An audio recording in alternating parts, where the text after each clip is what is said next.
I can't remember if I got all this on video last night or not, but I took this off the stand because I wasn't comfortable with it hanging in the air. And I pulled all of these rocker arms off, cleaned each one of them, and oiled them. And there's a little tiny hole in the end of each one of these rocker arms.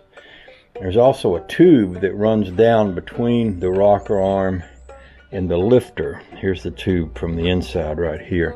There's a hole all the way through that shaft, and oil passes up through that tube from the lifters and oils these rocker arms. So I made sure that every hole was cleaned out and every tube was clean. Now, some time ago, you may remember I spent a long time drilling a hole in the end of the crankshaft, and then I threaded it for a 1/2-inch bolt. Now, the reason that is important is that I'm going to be setting the valves on this engine, and if I can turn this engine in a clockwise direction, it's going to make it a lot easier to set those valves, because you need to be able to turn the engine when it's cold and you're setting the valves, and it's pretty hard to do so if you don't have something that you can hook to the engine and get a good grip on it to turn it. So what I have here is a bolt that's a goodly bit longer than this hole, and I've kind of shimmed it up with a nut and a washer. My hope is that the bolt will bottom out at just about the same time it bottoms out in the threads here. This isn't a real deep shaft that I drilled into the end of this, but if it's deep enough so that I can turn that, then it will do what I want it to do. Now, right now it's not deep enough, because see, I've got this about bottomed out, and that still has play. So probably one more washer like that would be good.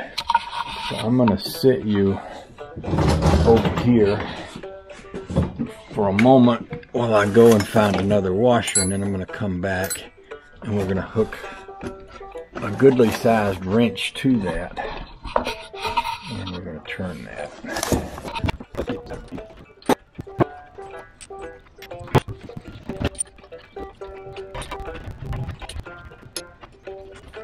Now right now, I'm on top dead center. My piston on number 1 here is completely up. I've got my timing mark right on my timing mark on my harmonic balancer is right on my timing mark on the timing chain cover right here.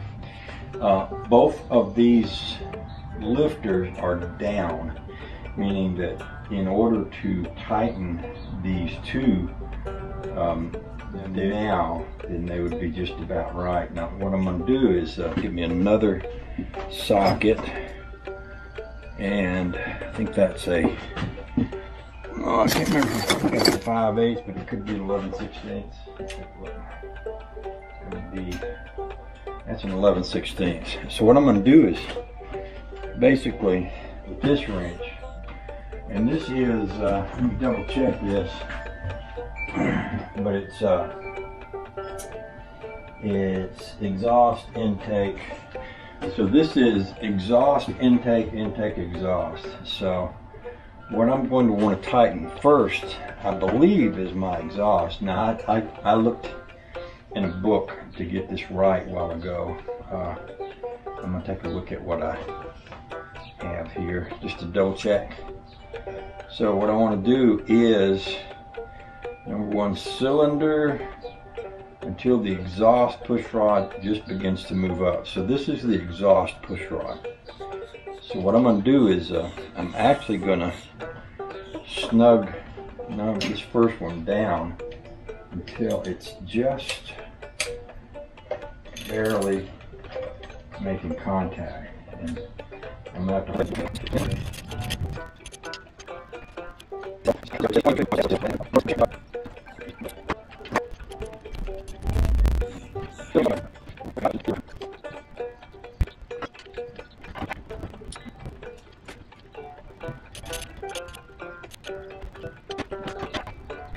Now what I'm doing here, It's a little hard to explain, and I wouldn't go by my thoughts on this, but what you want to do is each one of these, when the valve is closed, you want to adjust this so it's good and snug. You don't want it to be loose.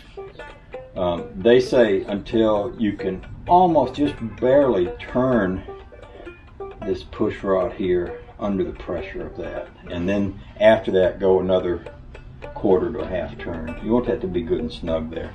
These are hydraulic valves, so they're pretty forgiving, a lot easier than, you know, trying to adjust anything with a solid lifter, which is not at all forgiving. That's good and snug, and that's good and snug. So that's number one. So basically we go by the firing order here. So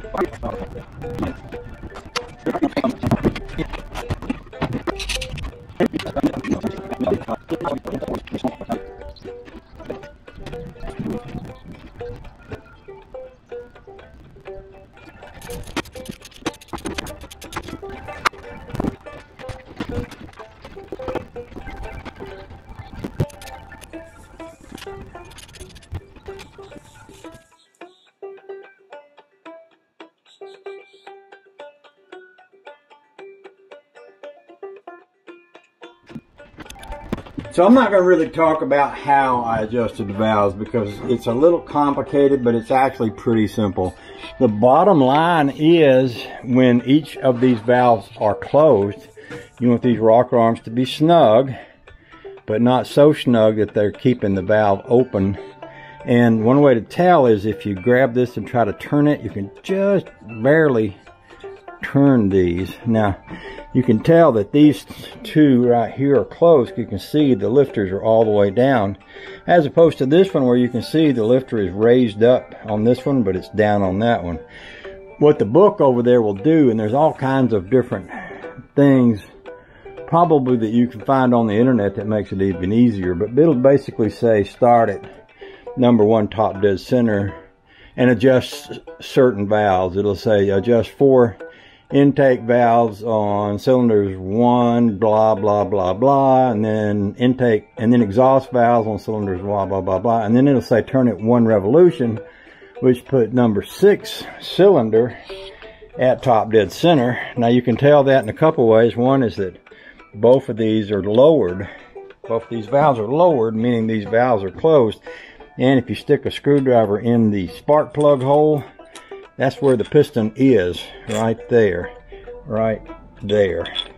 So then you tighten 4 intake and 4 exhaust. And after you've done that, you've got them all snugged up. Now there's another way to adjust it once the engine is warmed up, and you actually adjust it running, but we're not going to do that today. But what we've done gives us enough of an adjustment so that we can crank the engine. Now the next thing I'm going to do is go ahead and top this off with oil. And I'm going to put a little STP in here just because I'm an old-fashioned guy and we grew up putting STP in everything. So I'm going to put about a pint of STP and then top it off with oil. I've got me a dipstick sitting around here somewhere. And then we're going to put the intake manifold on it, and the carburetor, and the exhaust manifolds, and then we're going to go find a fuel pump, because I want to, even though I'm not going to run the fuel pump, I'll use a Newton pump. That's what Rusty Aker calls them. It's basically a gravity fuel drain into the carburetor. But you want to have your pump here because this is going to be full of oil. You don't want oil gushing out of here once you get it running. So I'll need to go get a fuel pump and a coil, and I could probably get by with the points that are already in here and the rotor cap. I'll make a list of everything I need to get it running. So what I'm going to do right now is I'm going to use this tube off this old intake, and I'm going to use the bolt side of it, and I'm going to take that Edelbrock intake over there. I'll probably take a few minutes to clean it up good, and then we'll put that on there, and a carburetor that I got back here. And then I'll see what I need after that. So, I'm going to cut the camera off for now and do some housekeeping.